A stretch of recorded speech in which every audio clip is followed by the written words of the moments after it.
the announcement.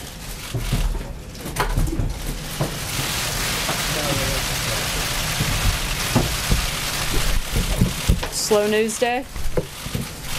Quiet crowd. Good afternoon.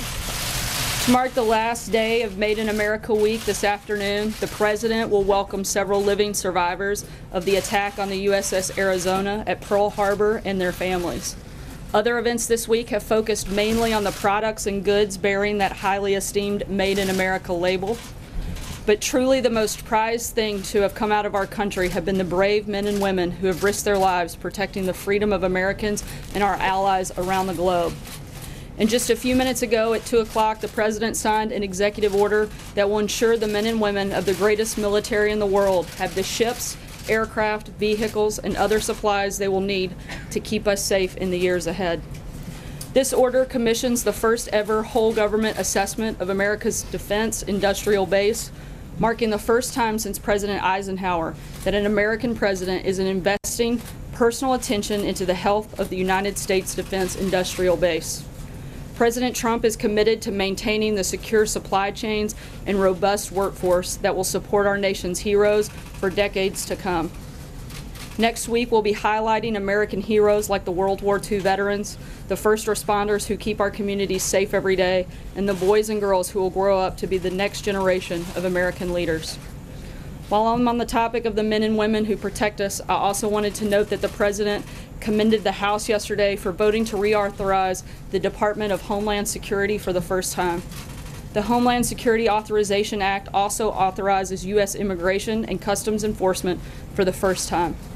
Secretary Kelly has already made tremendous progress in fulfilling the President's promise to end illegal immigration and fully enforce the laws of the United States. And this bill reflects the President's strong commitment to ensuring that progress continues.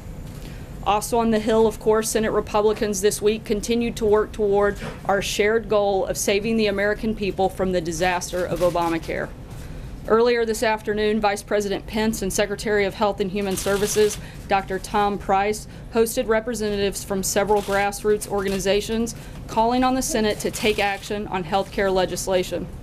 As the President has said, inaction is simply not an option. These groups want lawmakers to know that their members want them to follow through on their promise to the American people. Finally, I'd like to read a statement from the President on the resignation of Press Secretary Sean Spicer. I am grateful for Sean's work on behalf of my administration and the American people. I wish him continued success as he moves on to pursue new opportunities. Just look at his great television ratings.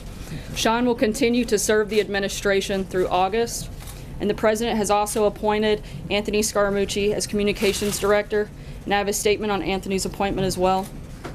Anthony is a person I have great respect for, and he will be an important addition to this administration.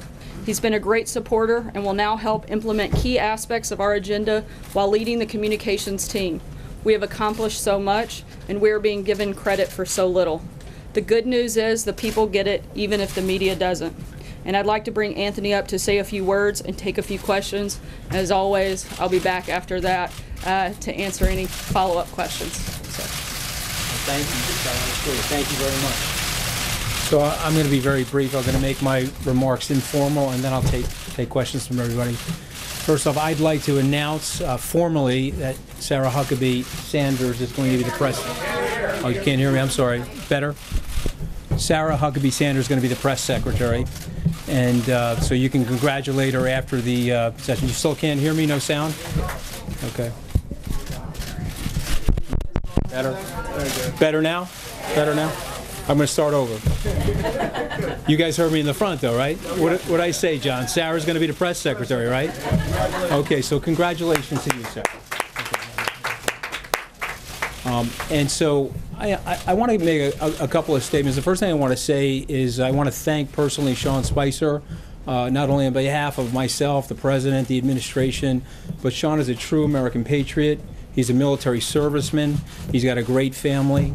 And he's done an amazing job. This is obviously a difficult situation to be in, and I applaud his efforts here, and I love the guy, and I wish him well, and I hope he goes on to make a tremendous amount of money. As it relates to me in this position, I'm going to spend a couple of weeks getting to know the people here, and I'm going to be as coordinated as I can with the people inside the West Wing. There's been some speculation in the press about me and Reince, so I just want to talk about that very quickly. Reince and I have been personal friends for 6 years. We are a little bit like brothers, where we rough each other up once in a while, which is totally normal for brothers. There's a lot of people in here that have brothers, and so you get that. But he's a dear friend. He brought me into the political system. He brought me into the Republican National Committee network. He introduced me to Governor Walker. We've spent many times together socially. A lot of people are not aware about this, but after the Romney campaign, I invited Reince into Skybridge.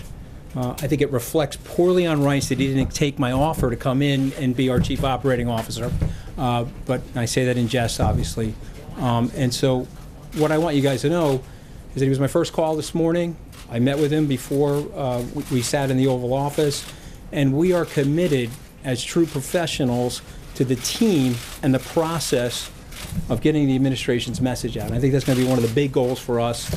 I said during the transition, I'll say it up here, I think there's been at times a disconnect between the way we see the president and how much we love the president and the way some of you perhaps see the president. And I certainly see the American people probably see the president the way I do. But we want to get that message out there.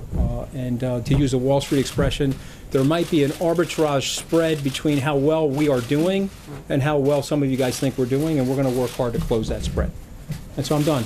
I'll take the question. Yeah. No, I'm going to get to as many people as I can until she hooks me. Okay. Sure. Two questions for you. Number one, what we have seen from this administration so far is the president being his own messenger very frequently, and that has caused, as you know, some struggles for the communications staff. How do you expect to get this White House back on track? Well, I'm going to take a slight issue with the question because I actually think the White House is on track, and we're actually, I think, doing a really good job. From a messaging perspective? Well, I actually do think from a messaging perspective, because we have a whole list of things, and I didn't want to come out here with our list of accomplishments and start a whole advertisement infomercial right now. I really just wanted to talk about personnel movement and how we're thinking about things. But I think we're doing an amazing job. The president himself is always going to be the president. I was in the Oval Office with him earlier today, and we were talking about letting him be himself, letting him express his full identity.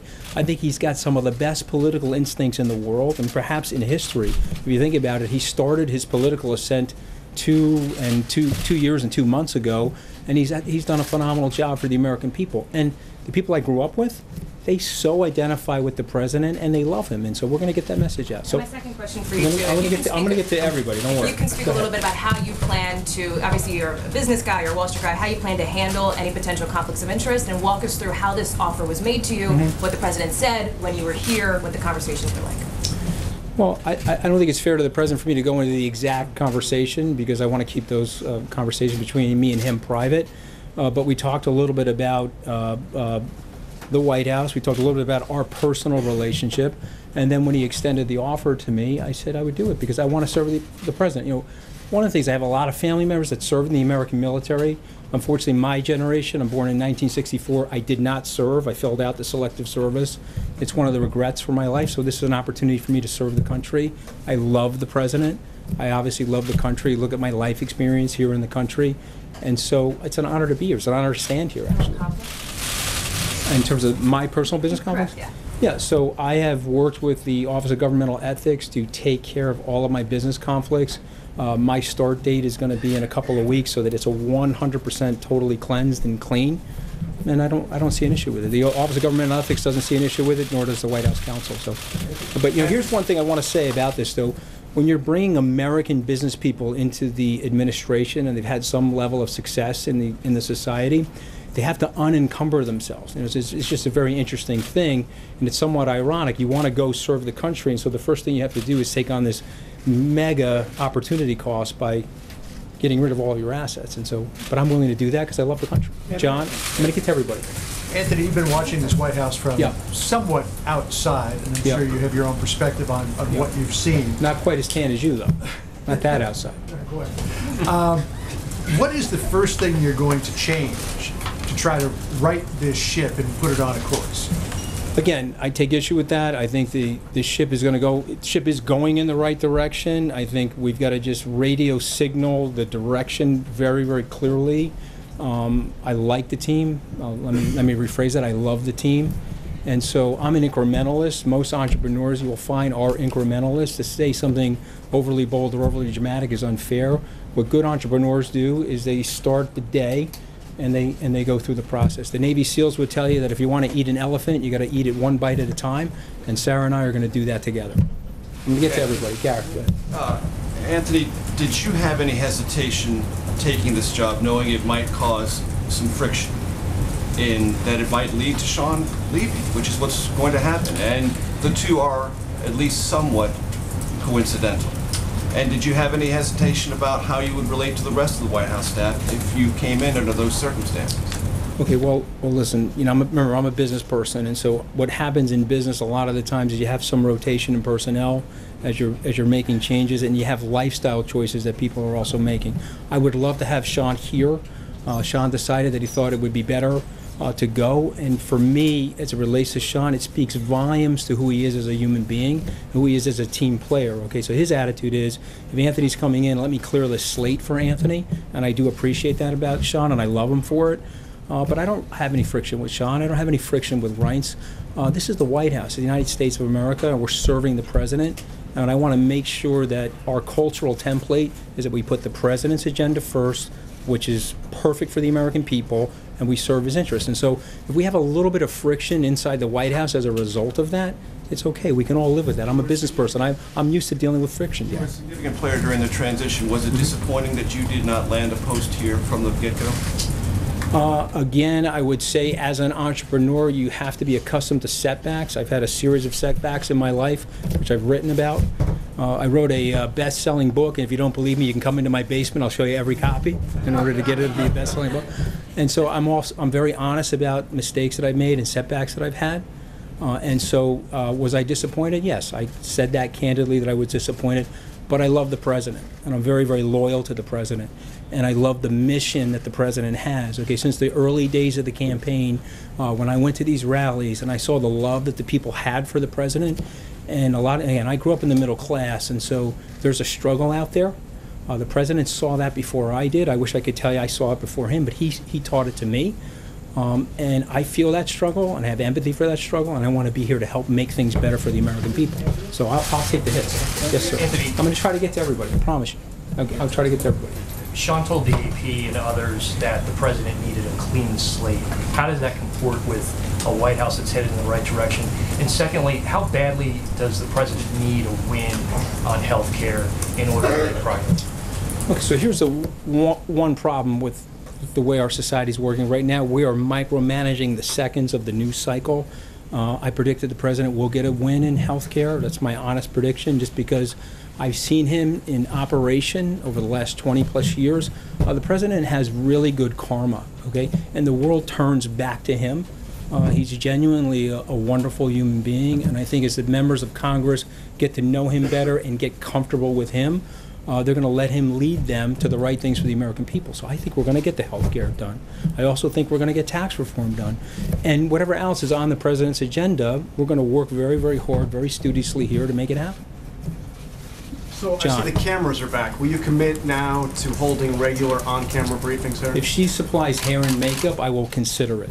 Okay, but I need a lot of hair and makeup, John. Okay, but I don't know. Maybe. Well, I think not at all. This is the press secretary. I'm up here today only because I think it was the first day we made a mutual decision that would make sense for me to come up here and try to answer as many questions as possible.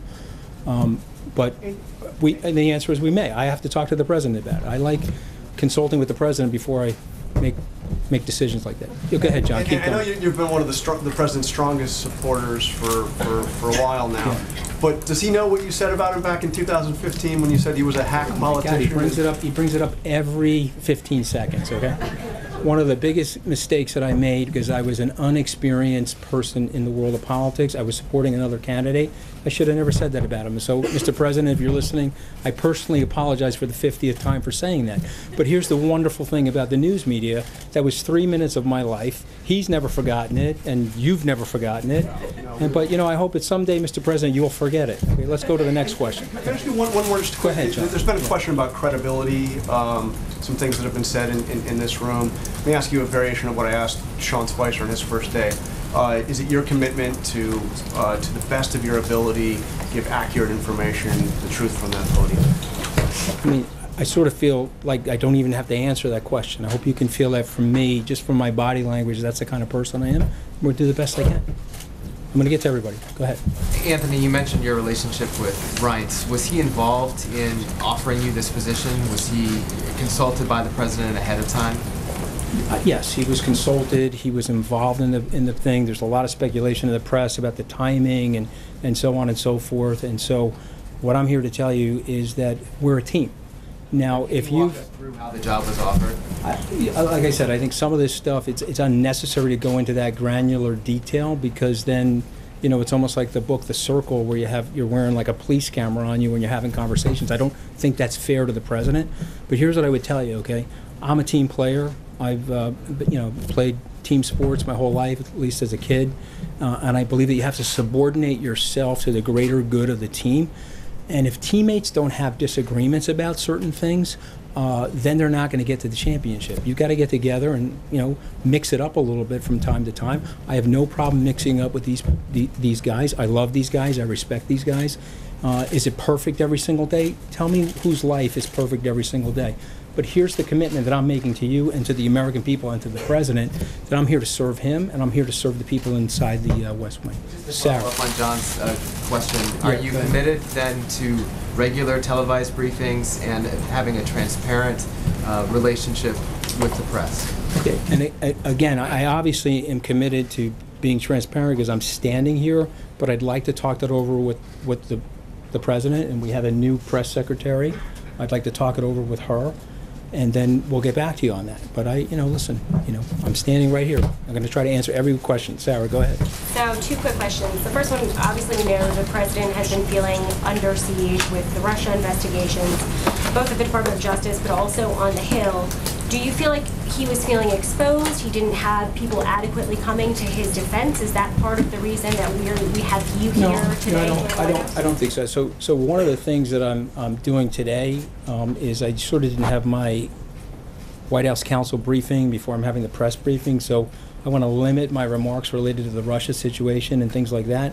But here's what I tell you about the president. He's the most competitive person I've ever met. Okay, I've seen this guy throw a dead spiral through a tire. I've seen him at Madison Square Garden with a top coat on. He's standing in the key and he's hitting foul shots and swishing them, okay? He sinks 3-foot putts. I don't see this guy as a guy that's ever under siege. This is a very, very competitive person. Obviously, there's a lot of incoming that comes into the White House, but the president's a winner, okay? And what we're going to do is we're going to do a lot of winning. Just one other question, just in terms of the relationship that this press operation has had with news outlets. I mean, they've made a habit of calling news outlets they don't like fake news, calling stories they don't like fake news, calling errors that were then corrected, using that as an example to call entire news outlets fake news. Is that the kind of relationship you want with media outlets? What kind? How do you envision a relationship? Again, I want to speak for myself right now, because it's my first day on the job. I got to get familiar with everybody, get direction from the president. But I had a personal incident with your news organization, and I thought I handled it well. You guys said something about me that was totally unfair and untrue. You retracted it and issued me an apology, and I accepted the apology immediately. And so for me, I've never been a journalist, but I have played a journalist on television. I used to host Wall Street Week for Fox Business. And so I have empathy for journalists in terms of sometimes they're going to get stories wrong. But I sort of don't like the fake news. And if you said to me that there's some media bias out there, if you want me to be as candid as I would like to be with you guys, there feels like there's a little bit of media bias. And so what we hope we can do is de-escalate that and turn that around, and let's let the message from the president get out there to the American people. Yes, I'm really going to try to get there. How you doing, Maggie? Welcome. The president is known to see himself as his own best spokesperson, his own best messenger. That was clearly a challenge that Sean had at this podium. How do you plan on navigating that differently than him or Mike Dubke or anybody else? Well, look, here's what I would say. Okay, again, I thought Sean did a very, very good job. He's a very articulate person. He's had 30 years in communications. I would imagine that there are people here that are going to be super excited when he lands in a job that he really likes. And he'll be a very effective communicator for wherever he goes. As it relates to standing at the podium. I think everybody has their own individual personality. I do believe that the best messenger, the best media person, the most savvy person in the White House is the President of the United States, and I'm frankly hoping to learn from him as well as learn from Sarah and other people here. How would you characterize your relationship with the President? How long has it lasted? How far back does it go? How old is it? He's probably not going to remember this, but the first time I met the President, and again, he was a name brand even back in the day, I was 31. Michael Fascitelli was a close personal friend of mine. We were at Goldman Sachs together. He introduced me to the President. I had met him a few more times. From that, Randy Levine, the president of the Yankees, introduced me to him a few times. And then I would say that we got closer during the Romney campaign, where we did a couple of fundraisers in his magnificent apartment. And so I think we're pretty, listen, I don't think I'd be standing here if I didn't have a good relationship with the President. I love the President. And I think a lot of you guys know in the media I've been very, very loyal to him, and I'm going to do the best I can with my heart and soul in this job and try to serve him the best way that I can. One last question. Do you plan on changes in the comm shop beyond this? Are there going to be other changes? No, I mean, there was some speculation. The things I can talk about specifically is Dan Scavino and Hope Hicks are staying. So I know there was some speculation about that. I just spoke to both of them. I love the two of them. I go back a long ways with them. I think they're two phenomenal people. As it relates to the other people in the comm shop, I've got to get to know them. Sean was incredibly gracious a few hours ago where we sat in his office and he spoke to them on my behalf. Reince was incredibly gracious. I spoke to them as well. I got to get to know the people. They got to get to know me. Hopefully they'll like me and they'll want to stay. And we'll see what happens. But we're gonna make it a very fun place to work. We'll try to get to everybody. Thank you very much. Are you going to more discussing about the national security issues at this podium? Yeah. Okay, that's a really good question, but I think it's inappropriate for me to answer that question right now. And so unfortunately, I have to get back to you on that because I got to get some direction from General McMaster and the President. I'm going to go this way. Blake, I'm going to get to you. I promise. I'm going to do everything I can to get to every person in this room. Yes? Encourage President Trump to have a press conference with us in the near future? I'll talk to him. Absolutely. I mean, listen. I mean, the president's phenomenal with the press. Okay, and he's a great communicator. He won this election. I used to know the math a lot better when I was in the campaign and during the transition, but I think we spent like, I don't know, 60% of the money, and we had 1/3 the personnel. We won the presidency because of Donald J. Trump. Okay, he is a unbelievable politician, and so he's going to, at some point, we'll make sure that happens. I don't know what point that's going to be because I have to talk to him. Anthony. Blake, I'm going to get to. I'm going to do my very best to get to everybody. Let me just go in a way that's some order. I'm going to go here first. Anthony, you seem like a very savvy person, and you said that the White House is a difficult place. How are you going to handle a couple of things? When did I say that? I mean, I probably said it. I said it. Let me explain that. Okay, let me be specific. It's a difficult place because here's what happens. Okay, it's a little cramped in there. You've got a lot of reporters from international news agencies, and it's a difficult place because you're trying to get a job done, but you're sitting inside of a fishbowl. And so that's what I mean by it's a difficult place. I don't mean it's a difficult place to work in terms of the people. I think what you'd find is that there's a lot less palace intrigue than's getting reported about. And so, but that does create some tension and anxiety, and I'm going to work alongside of my peers here to reduce that tension and anxiety because we all genuinely like each other.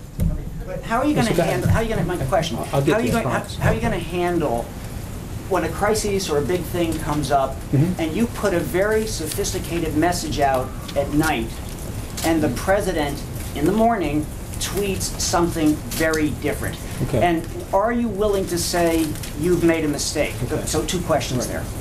Oh, well, listen, I took trial advocacy at Harvard Law School, a little name dropping there if you don't mind, okay? And so I'm not going to answer that because that's a hypothetical, and the first thing they teach in trial advocacy is not to answer a hypothetical. But here's what I will tell you, okay? I love the president, and the president is a very, very effective communicator, and he'll use social media. I think he's got if I get this wrong, I know I'm going to hear it from him, so I hope I don't get it wrong. He's 113 million or 114 million. I know he's picking up about 300,000 followers a day, God bless him. And so to me, I think it's been very effective use of reaching the American public directly. And so listen, I welcome him continuing to do that.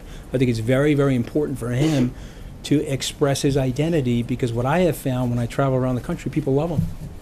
What do you I'm trying to get to everybody. What do you come back and say when his message is different than what you put out the night before? Okay, so again, that's a hypothetical, so it's totally unfair of me to even answer that, because how can I answer that? I don't know what the tweet is, I don't know what happened, it's just unfair. And so you learn that early in law school not to answer that question. Go ahead, I'm sorry. Has the President expressed any frustration to you at all that a lot of these briefings have been off camera? And since he wants to get his message out, wouldn't he believe that to put them on camera would be beneficial? He hasn't expressed that to me, so I don't know his opinion on that, so I can't answer that question honestly. How involved in the day-to-day operations of the press department will he be going forward?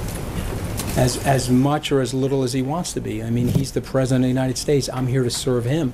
I'm certainly going to do my very best to communicate to him what I think is the most effective strategy for him to get his message out to the American people and to the global community, but it'll be as much or as little as he wants to be. You know, he did, you know, give me the orders today that I'm in charge, and I report directly to him, and I'm going to do my very best to serve him. So as much or as little as he wants. Just to follow on that, yes. Your relationship with the Chief of Staff, Is he your boss, or do you report directly to the President?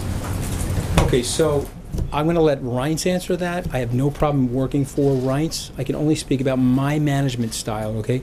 I have been on Wall Street for 29 years. Nobody has ever worked for me. People work with me. I believe in a lot of collaboration. I think if you do that, it's very, very empowering for people. I have no problem working for Reince. The President said I report to him directly. But listen, you guys are going to be very, very surprised about the relationship that I have with Reince and the closeness that we're going to have in terms of working to serve the President. And so he's the Chief of Staff. And so it would be foolish of me not to communicate with him, not to relay to him every single thing that I'm doing. Yes. Do you stand by some of the factual claims that have been contested, that have been made by this administration? 3 million illegal votes cast for the president's opponent. Do you endorse all of those statements of fact that have been made? Okay, so it's a little bit of an unfair question because I'm not up to speed on all of that. So I can just candidly telling you that. Said 3 million people voted illegally. Okay, so do you stand by that or not? So if the president says it, okay, let me do more research on it. My guess is that there's probably some level of truth to that. I think what we have found sometimes, the president says stuff. Some of you guys in the media think it's not true or it isn't true. It turns out it's closer to the truth than people think. So let me do more homework on that, and I'll get back to it. I'm feeling the hook here. I can feel the hook here. So I want to answer. Is it okay to answer a few more questions? Let me get to Blake first. Okay? Let me get to Blake first, and I'll go to the other people. Thank you. Congrats on the new job. Question for you. you. Really congratulating me on the job? It's a new job. Congrats. You've gone through your past, law school, business, finance, but you've never held a communications type role. What would you say to your critics who say he's never done anything like this and this is the White House? Secondly, if you can just lay out kind of why you wanted the job, and thirdly, before you go, why you chose immediately right off the bat Sarah to be the press secretary. Well, I want to start with Sarah first. Okay, so the president loves Sarah. He thinks she's doing a phenomenal job. I agree with him. I think Reince Priebus and other members of the staff agree, and I'm super proud to work with her. And I think she's going to be phenomenal as a press secretary. As it relates to me, I think that you will find in my background and my career, I have a lot of communications experience, and I spent a lot of time on television. I spent a lot of time shaping the message for my old firm, my predecessor firm, and so time will tell. But here's something I will tell you about myself. There's a lot of stuff that I don't know, and so I'm going to lean on people like Sarah and other people to help me be the best that I can possibly be. I'm going to take one last question. I'm going to take this question right here, right? I'm getting the hook, right? So I'm going to take this last question. Yeah. Can I follow up on what Blake was asking you? Two questions. Because of your legal background and the fact that you mentioned the White House counsels, can you explain to us what role, as someone who's been trained in the law, you plan to play in communications, interacting with the president's legal team, dealing with the Russia investigation? Yeah. And then secondly, can I add on, most analysts who have ever looked at White House communications have, in academia or historians, have said that when a president says that he has communications problems, what he has is usually policy and political problems. You're arguing that we're not understanding in the United States how much the president should be appreciated and how much you love him. But can you describe to us how much you think that it goes beyond that concept and that the president has political and policy problems. Okay, so let's start with the first question. Just repeat, the first question was what again exactly? So, legal, you're going to interact with the president's legal team in what way? Yes, that's a good question. And so I'm close personal friends with Jay Sekulow. I have a relationship with John Dowd, and I'm going to work with Don McGahn and other people to just make sure that we're on message and we're handling ourselves in the most appropriate way possible. That's the best I can say about that. Do I know Ty? I have not met Ty. I don't know Ty. And so then the follow-on was communications problems versus policy and political problems, and the way you see that in the context of this president. Well, long ago, Teddy Roosevelt said that the presidency is a bully pulpit, and that the president has a great gift, and that he's able to control the news cycle and able to control the messaging. And so I think if we get super coordinated around here with the president, and we go back to what he did, some of the great successes that he had in the campaign, in the transition, and even in the presidency, frankly, is delivering that message directly to the American people. And so, to me, I think the policies are fantastic. I think he's done a phenomenal job. I think Sarah read something that I totally believe, is that he's doing a phenomenal job, and we just need to get it out there a little bit more aggressively, and we're going to try to do that. I got to go, right? I'm going to take one more. Right there. Thank you very much. You've talked several times about your relationship with Reince Priebus and Hope Hicks and some of the rest of the communication staff. Can you talk about your relationship with Steve Bannon? He's said to have had strong objections about you taking this job as well. And then I have one other thing. All right, so I'm on the record. I've been interviewed about Steve. I think he's one of the smartest people that I know. I think that he was instrumental in helping us win the election. He's got a strong personality. I have a strong personality. We didn't really overlap at Goldman Sachs, but we both worked there at a period of time. And there was something great about that culture back in yesteryear. Maybe it's true today, although I've been out of Goldman for 21, 22 years. But there were two great things about that culture. The first thing was that you subordinated yourself to the team, even if you had disagreements. And the second thing was that the legendary John Weinberg, who's now deceased, once said, "Some people grow, other people swell." Okay, and it's a great line to think about yourself. And so for me, I want to keep my head in the game, I want to keep my ego low, and I want to work with Steve Bannon as closely as I possibly can. I have a huge, enormous amount of respect for him. The other thing was... Sarah says I can keep going, so I'm going to keep going. You said that you don't need to write the ship, that you guys are doing great work, but the president has a 38.8% approval rating in his second quarter. That's historically low. What are you going to do to change that, to better communicate with the American people? So that's actually a really good question. And so these polls are moving targets, and we all know from statistics, which I've taken plenty of statistics courses, that sometimes the polls could be wrong. We do know that. Average. That's Gallup's average. All right, so we're going to use Gallup's average, but we were using averages during the campaign, and people said we were going to lose, and we ended up winning. And so what I would say about polls is that they're a barometric pressure reading for right now today, but the American people are actually playing a long game, and I think they really, really love the president. And when you look into the individual state-by-state polls, you can see the guy's doing phenomenally well. And so it's indicating to me, at least me personally, that the president is really well loved. There seems to be a disconnection in terms of some of the things that are going on, and we want to connect that, Sarah and I, best of our capability, and so that people feel great about what he's doing. I feel great about what he's doing, and I want, well, maybe you're not going to feel great, I don't know you, but I want the American people in general to feel great about what he's doing. I'll take the question. If she says I can keep going, I'll keep going. Go ahead. Thank you, Anthony. There have been reports about General McMaster having disagreements on policy over Russia. Can you say that there will be no other high-profile resignations or exits from the White House staff? Yeah. So that, again, another hypothetical. I honestly cannot answer that one way or the other, although I have an enormous amount of respect for General McMaster. I just don't know the situation. I'm not going to answer it because I don't know. You said you're going to work with the legal team and messaging as it relates to Russia. Where have they... I specifically said that I haven't been briefed yet by the White House counsel about what is appropriate to talk about from this podium, and so therefore I don't want to take any questions related to Russia. Okay. So, I'd like to ask you though, if is the strategy that seems to be coming from this White House now in going after Robert Mueller's credibility the right one?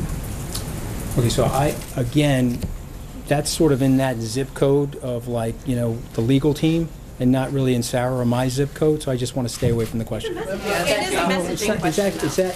It's actually very complicated, and I don't want to bore all the people here with the legal details related to it, but I just think it's important for me on my first day standing up here that I don't go in that direction, so I'm not going to answer the question, not because I'm not trying to be forthcoming, I just think there's legalities there that I don't want to touch. Thank you very much. My question is really... I'm going to take this question first, and then I'll take you, I promise. Thank you very much, sir. Yeah, these are the last two questions, and I'm going to go. Communication is the key, and President is a great communicator.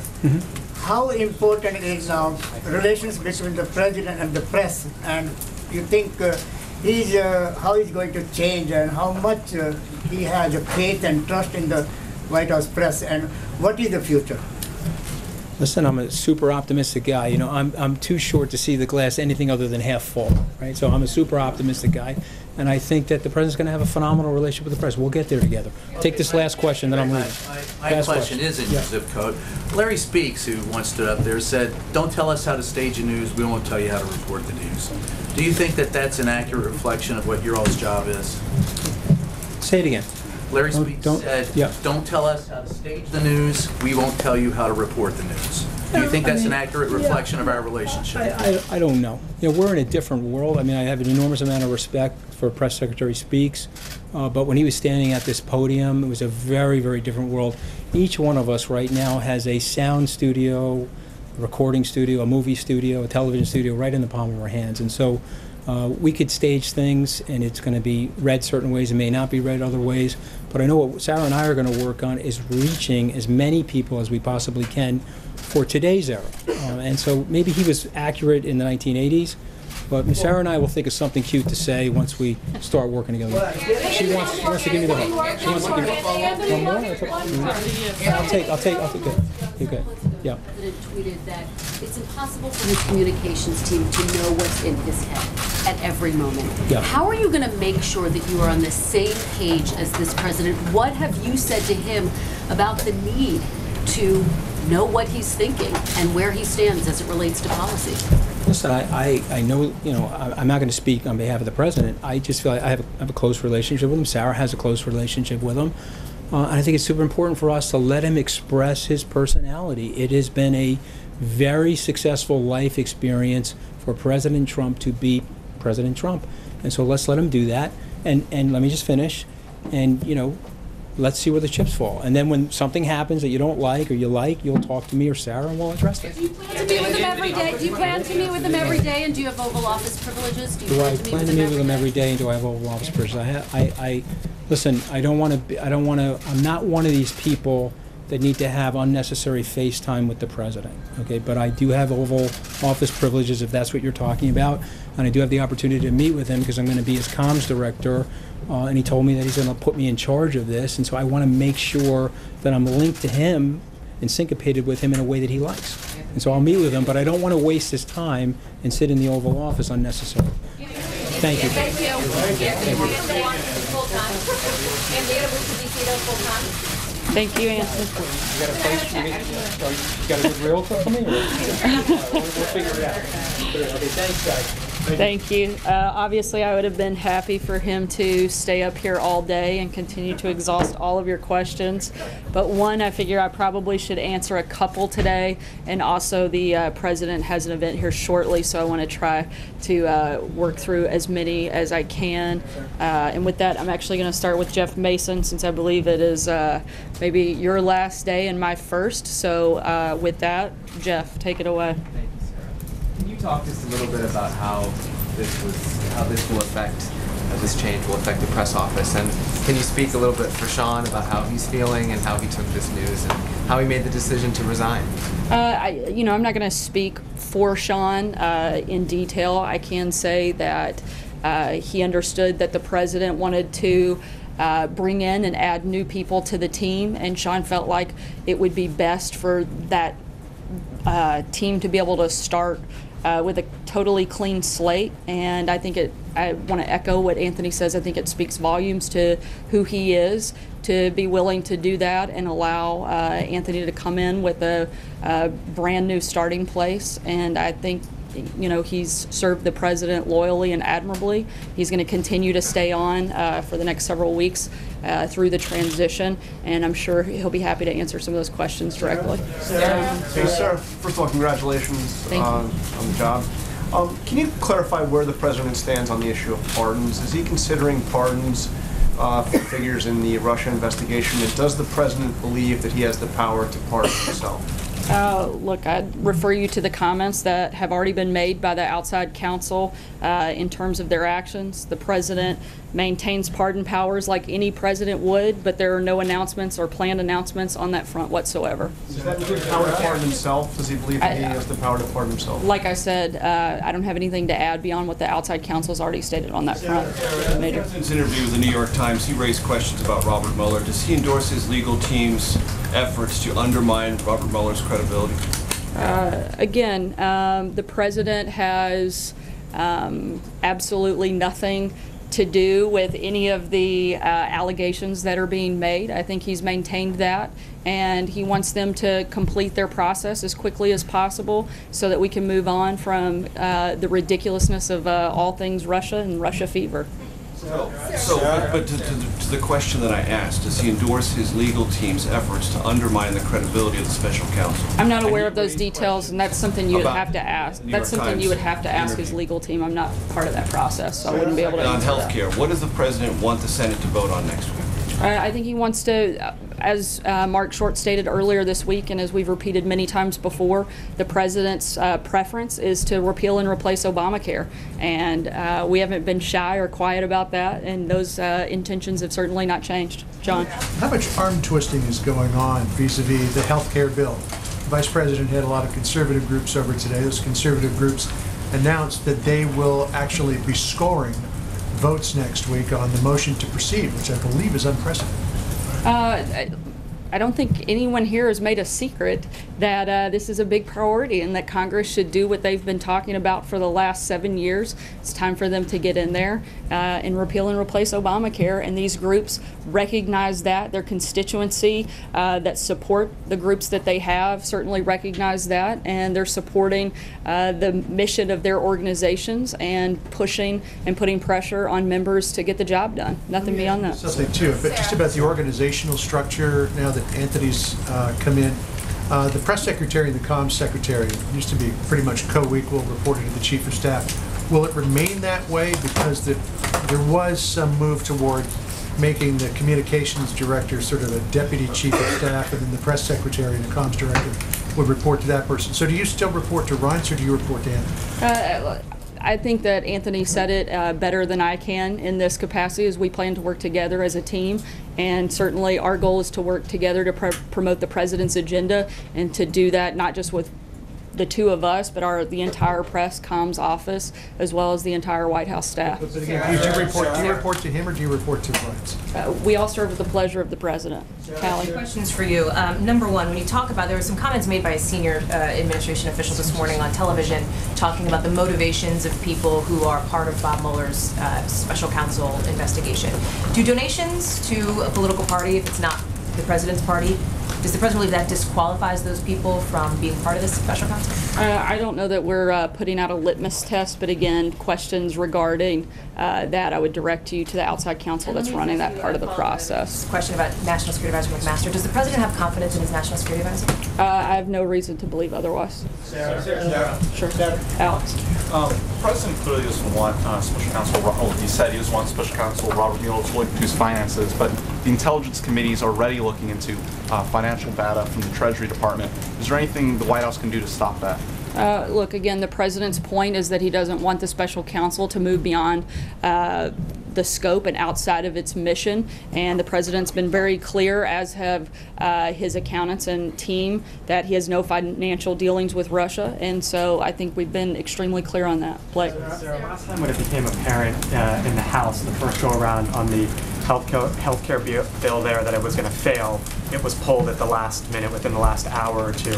When you look at both the repeal and replace potential and the repeal only potential, the numbers suggest that they don't have the votes and it's set up to fail. Why does the White House believe this time around that a vote should proceed? Again, we're continued to be focused on repealing and replacing Obamacare, and we're not going to stop until we can continue to move that forward and get that done.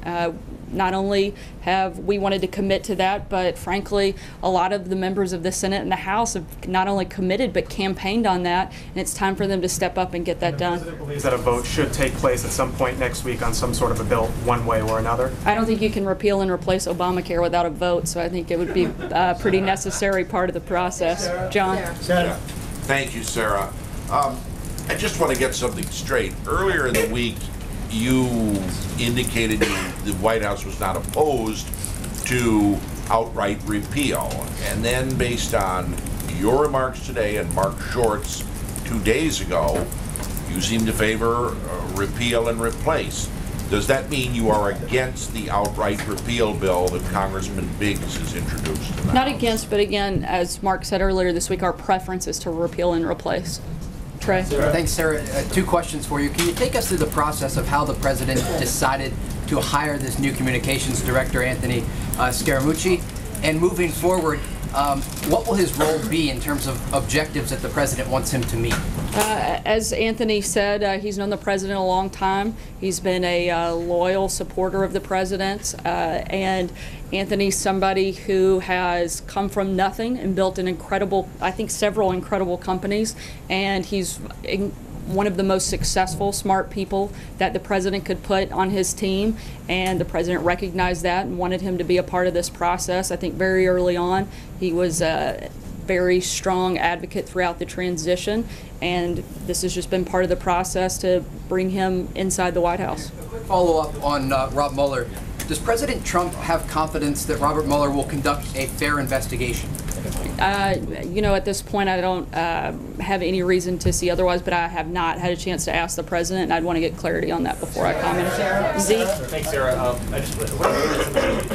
Starting January 20th, this administration has cycled through, has seen departures of a deputy chief of staff, a national security advisor, a communications director, a press secretary, several other roles inside this building and across the street. What does that say about sort of the efforts to staff up this administration at the start? What has the president learned about his team, about himself as president? And can you explain sort of that very high turnover rate that we've seen over the last 6 months?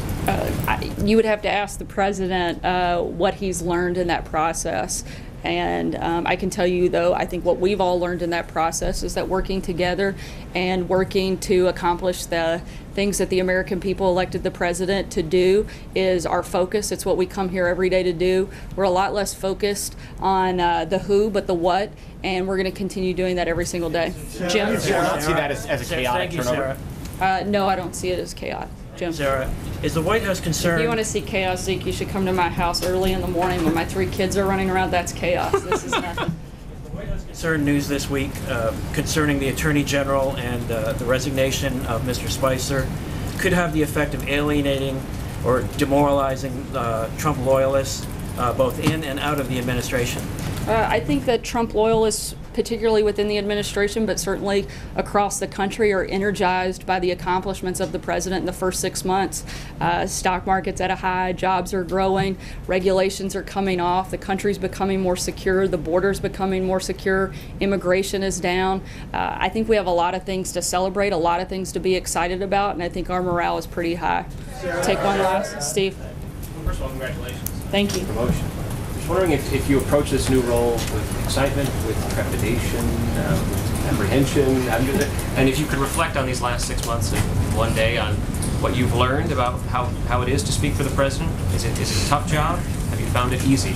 I think it's probably certainly professionally, one of the greatest honors that any person could ever have, to work in any capacity within this building, and to get to do that up here in such a public way and speak on behalf of the president is absolutely an honor and something I will cherish and hope to do my very, very best every single day and be as open, honest, and transparent with you all as humanly possible, and will always work to operate at the highest level and certainly with the most amount of integrity as you can. And with that, I think that's a great place to end today, and the President will be having an event here shortly. Thanks so much, guys.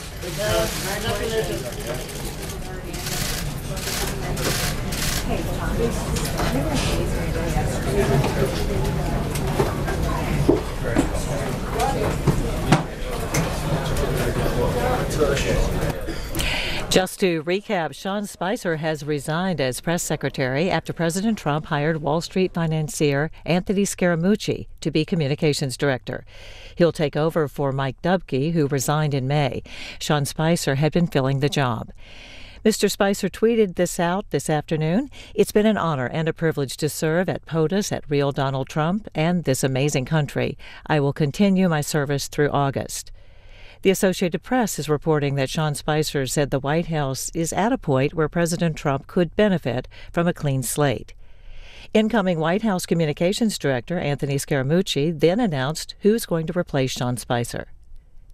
I'm going to be very brief. I'm going to make my remarks informal, and then I'll take questions from everybody. First off, I'd like to announce formally that Sarah Huckabee Sanders is going to be the press. Oh, you can't hear me? I'm sorry. Better? Sarah Huckabee Sanders is going to be the press secretary, and so you can congratulate her after the session. You still can't hear me? No sound? Okay. Better? Better now? Better now? I'm going to start over. You guys heard me in the front, though, right? What I say, John? Sarah's going to be the press secretary, right? Okay, so congratulations to you, Sarah. And so